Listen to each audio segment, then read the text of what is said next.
غزوہ تبوک میں جو لوگ نہیں گئے ان کے تعداد 80 کے قریب.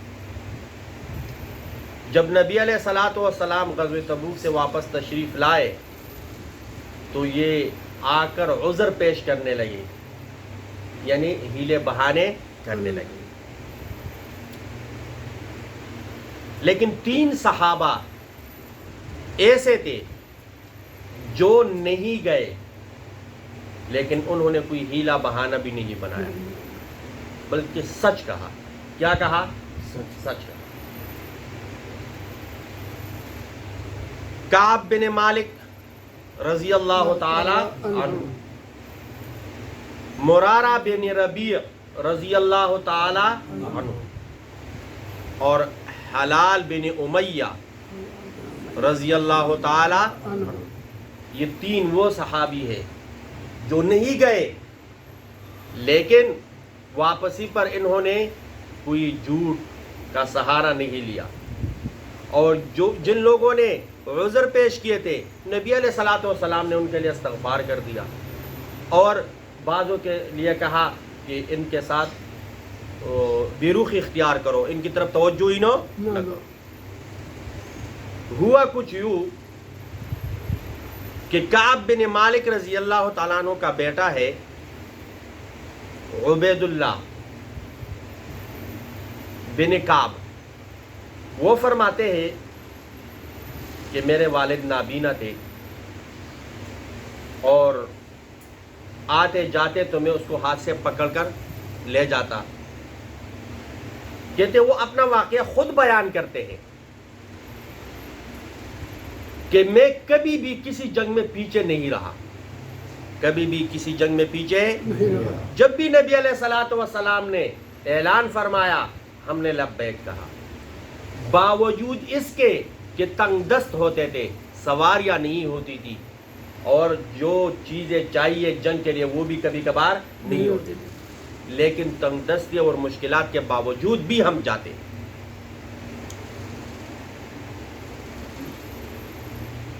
اس دفعہ جب غزوہ تبوک کے لیے نبی علیہ الصلوۃ والسلام نے جہاد کا اعلان فرمایا تو پہلے جب اعلان فرماتے تو صاف صاف الفاظ میں یہ نہیں کہتے، نہ فرماتے کہ وہاں پر یہ مشکلات ہیں، لیکن غزوہ تبوک کے لیے صاف صاف الفاظ میں نبی علیہ السلام نے فرمایا کہ موسم گرم ہے، راستہ دشوار ہے، دشمن زیادہ ہے.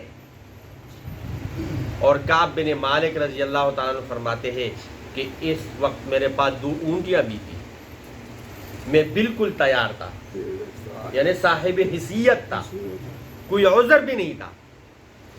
تو میں نے کہا کہ ابھی تو یہ لوگ تیاری کر رہے ہیں، میں بھی کوئی اونٹ خرید لوں گا یا ان کے ساتھ چلا جاؤں گا. کہتے آج کل میں ارادوں پہ ارادے کرتا رہا اور سستی کی وجہ سے رہ گیا. مجھے خبر دی گئی تھی کہ یہ تو لشکر تو چلا گیا، تو میں نے کہا کوئی بات نہیں، راستے میں میں ان کو مل لوں گا. کہتے کہ یہاں تک کہ نبی علیہ الصلوۃ والسلام تبوک پہنچے،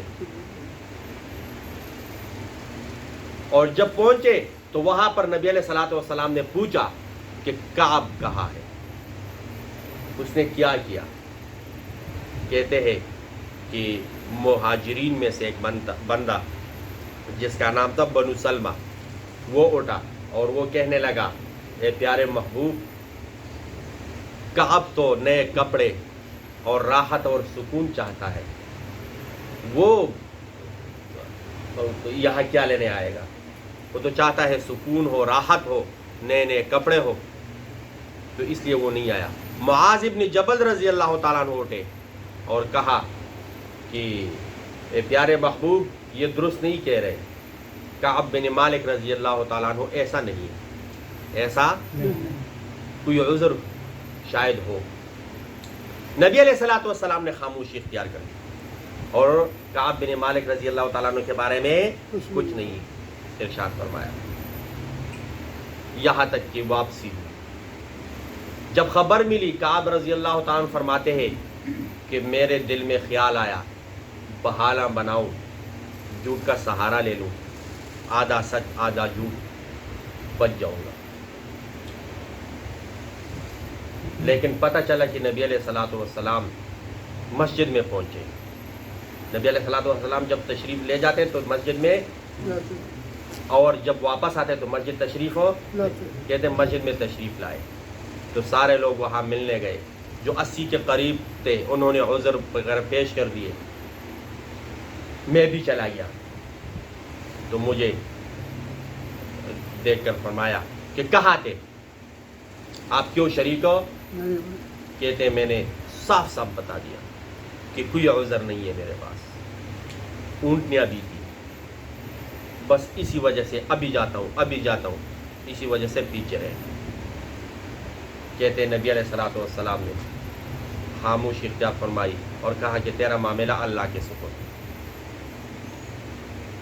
کہتے وہاں سے میں چلا اپنے گھر، اور نبی علیہ الصلوۃ والسلام نے لوگوں کو روکا کہ کعب سے کوئی بات نہ کرے، کلام نہ کرے، ملنا جلنا چھوڑ دے۔ کہتے 40 دن میرے ساتھ کسی نے کوئی بات نہیں کی۔ کہتے جو دوسرے 2 ساتھی تھے وہ تو اپنے گھروں میں رہ گئے، وہ تو گھر سے باہر بھی نہیں نکلتے تھے، لیکن میں پھر بھی بازار جاتا یا مسجد بھی جاتا، اور میں نبی علیہ الصلوۃ والسلام کے طرف دیکھتا کہ میرے طرف دیکھتا ہے کہ نہیں۔ کہتے نبی علیہ الصلوۃ والسلام کی طرف کان لگا کر سنتا کہ میرا نام لیتا ہے کہ نہیں۔ کہتے 40 دن ایسا رہا۔ جب 40ویں دن فجر کے وقت ایک قاصد آیا اور مجھے پیغام دے دیا نبی علیہ السلام کا کہ اپنی بیوی سے بھی علیحدہ ہو جائے، اپنی بیوی سے بھی کیا ہو جائے؟ علیحدہ ہو جائے۔ تو میں نے کہا کہ کیا میں طلاق دے دوں یا ویسے علیحدہ ہو جاؤں؟ تو کہا نہیں، طلاق نہ دو، بلکہ ملنا نہیں، بیوی سے نہیں۔ کہتے میں نے اپنی بیوی کو کہا کہ جاؤ میں کیا چلی جاؤں، وہ چلی گئی۔ تو میں نے پوچھا کہ جو باقی 2 ہے، مجھے قاصد نے کہا کہ باقی 2 کے لیے بھی یہی حکم ہے، لیکن ہلال بن امیہ رضی اللہ تعالیٰ عنہ وہ ضعیف ہے، کمزور ہے، تو اسی لیے اس نے اجازت مانگی ہے نبی علیہ الصلوۃ والسلام سے، اس کی بیوی نے، تو وہ اس کی خدمت کی اجازت انہوں نے دے دی ہے، لیکن ملنے کی اجازت نہیں۔ کہتے جب میں غزوے سے پیچھے رہ گیا تھا تو بازار جاتا تو سارے معذور لوگ ہوتے تھے، بیمار لوگ ہوتے تھے، کمزور ہوتے تھے، خواتین، تو کہتے کہ میں شرم سے یہ سوچتا کہ ڈوب مر جاؤں، میں کیوں نہیں گیا۔ کہتے 40 دن ایسا رہا۔ 40 دن جب بیوی سے علیحدگی کی خبر آئی تو کہتے 10 دن ایسا یہ رہا، 50 دن پورے ہو گئے۔ کتنے دن پورے ہو گئے؟ 50 دن پورے ہو گئے۔ کہتے ایک تاجر آیا بازار میں اور وہ کعب کا پوچھ رہا تھا، تو کسی نے میرے پاس لے آیا قاصد کو۔ وہ تاجر نے کہا غسان کے بادشاہ کا پیغام لے کر آیا تھا کہ ہم نے سنا ہے کہ آپ کے سردار نے آپ کو ناراض کر دیا ہے، تو آپ ہمارے پاس آئے، ہم آپ کو جو بھی آپ کو چاہیے وہ آپ کو دے دیں گے، یعنی خریدنا چاہا۔ کہتے میں نے وہ خط پاڑا اور جلا دیا اور انتظار کرتا رہا۔ کہتے 50 دنوں کے بعد فجر کی نماز میں چھت پہ پڑھ رہا تھا کہ ایک آواز آئی، خوشخبری ہو کعب آپ کے لیے، اللہ نے آپ کو معاف کر دیا، اللہ نے آپ کو معاف کر دیا۔ تو فجر کے نماز کے بعد نبی علیہ الصلوۃ والسلام نے صحابہ کے سامنے یہ بات سامنے ارشاد فرمائی کہ اللہ نے ان لوگوں کے توبے کو قبول کر لیا ہے۔ تو سارے دوڑ پڑے اور ہر کے کعب کے پاس جائے اور مرارہ کے پاس جائے، ہلال کے پاس جائے، خوشخبری سنائے کہ اللہ نے آپ کو کیا معاف کر دیا۔ کہتے ہیں کہ گھوڑوں پر سوار ہو گئے، لیکن ایک بندہ ایسا تھا جو پہاڑ کی چوٹی پہ چڑھا اور وہاں سے آواز لگائی۔ کہتے ہیں کہ وہ گھوڑ سوار سے پہلے اس کی آواز میں نے سنی گھر کے چھت پہ۔ کہتے نیچے جب اترا اور دروازے پہ آیا تو گھوڑ سوار پہنچا، اس نے کہا خوشخبری ہو، خوش ہو اور اللہ نے آپ کو معاف کر دیا۔ کہتے میرے پاس 2 جوڑے سوٹ تھے اس وقت، اور میں نے فوراً اس کو وہ دے دیے کہ یہ آپ لے لیں۔ کہتے ہیں آج کل کوئی بیٹے کی خوشخبری سنائے ہاں یا تو کہتے ہیں جو ہو اس کو دیا کرے, اس کو کیا کرے دیا کرے, اور بندہ خوش بھی ہو جاتا ہے. تو کہتے ہیں میں نے اس کو وہ 2 سوٹ دے دیے, جلدی جلدی نبی علیہ الصلوۃ والسلام کے پاس پہنچا. کہتے نبی علیہ الصلوۃ والسلام صحابہ کے درمیان تشریف فرماتے, میں نے پوچھا ہے اللہ کے رسول, اور نبی علیہ الصلوۃ والسلام نے پہلے ارشاد فرمایا کہ کعب خوشخبری ہو آپ کے لیے, آپ کی توبہ قبول ہوئی ہے. تو میں نے کہا پیارے محبوب یہ خوشخبری اللہ کی طرف سے ہے یا آپ کی طرف سے ہے؟ تو یہ آیت سنائی نبی علیہ السلام نے کہ ابھی جبرائیل علیہ السلام تھوڑی دیر پہلے آیا اور آپ لوگوں کے بارے میں یہ آیت نازل ہوئی ہے, اور اللہ رب العزت نے تمہارا توبہ کیا قبول کیا.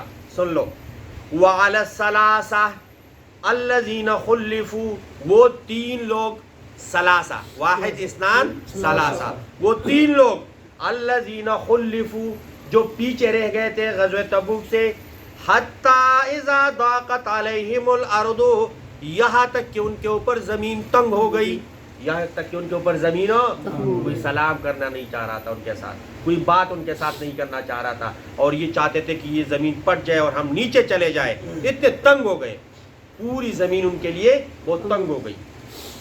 بما رحبت, باوجود کشادہ ہونے کے, وضاقت علیہم انفسہم, اور جس وقت وہ چھت پہ نماز پڑھ رہا تھا تو یہ یہی سوچ رہا تھا, کعب رضی اللہ فرماتے ہیں کہ یہ ہمارے ساتھ یہ ہوا کیا, یہ ہمارے ساتھ ہوا کیا.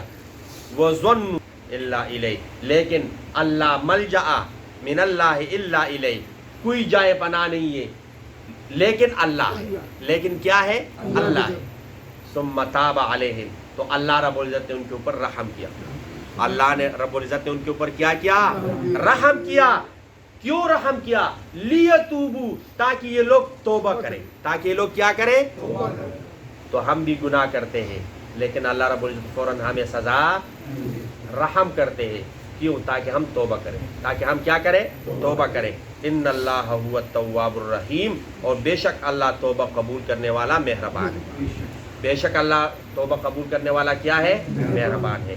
تو اب حکم ہے آگے ہم سب کو, یا ایھا الذین آمنوا, اے ایمان والو, اتقوا اللہ, اللہ سے ڈرو, اتقوا اللہ وکونوا مع الصادقین, اور سچوں کا ساتھ دو, اور سچوں کا, اور سچے. جس وقت یہ آیت نازل ہو رہا تھا اس وقت کون تھے؟ صحابہ تھے. کون تھے؟ صحابہ تھے. تو صحابہ کو صادقین کا لقب یہ اللہ نے عطا کیا ہے. کس نے عطا کیا ہے؟ تو سچے کون ہے؟ صحابہ. تو کس کا ساتھ دو؟ صحابہ کا ساتھ دو, رسول اللہ کا ساتھ دو, اور آج کل جو بھی سچا ہے اس کا ساتھ دو. آج تو 1 روپے کے لیے 2 روپے کے لیے ہم قسم اٹھاتے ہیں اور جھوٹ بولتے ہیں کہ 1-2 روپیہ آ جائے, خدا کی قسم نہیں, یہ اتنے کا ہے, اور وہ 5 روپے کا لایا ہوگا, کہتے میں 8 روپے کا لایا ہوں, 2 روپے کماتا ہوں, 10 روپے آپ کو دیتا ہوں. لیکن کعب رضی اللہ تعالیٰ عنہ فرماتے ہیں, کہتے کہ جب توبہ قبول ہوئی میں نے نبی علیہ الصلوۃ والسلام کو کہا, اے اللہ کے رسول, جس وجہ سے میں رہ گیا تھا وہ میری سارا سرمایہ صدقہ, میرا سارا سرمایہ کیا ہے صدقہ. نبی علیہ الصلوۃ والسلام نے فرمایا کہ نہیں, تھوڑا سا اپنے لیے بھی رکھو, تھوڑا سا اپنے لیے بھی رکھو. تو میں نے کہا کہ وہ عقبہ کی جنگ کا جو مجھے ملا تھا وہ میرے لیے کافی, وہ میرے لیے کیا ہے, اور باقی سارا اللہ کے راستے میں کیا صدقہ کیا. تو اللہ رب العزت ہمیں بھی سچوں کا ساتھ نصیب فرمائے اور جھوٹوں سے ہماری حفاظت فرمائے, چاہے وہ یہاں ہو یا آخرت میں. جھوٹوں پر اللہ کا لعنت. اللہ رب العزت ہماری حفاظت فرمائے.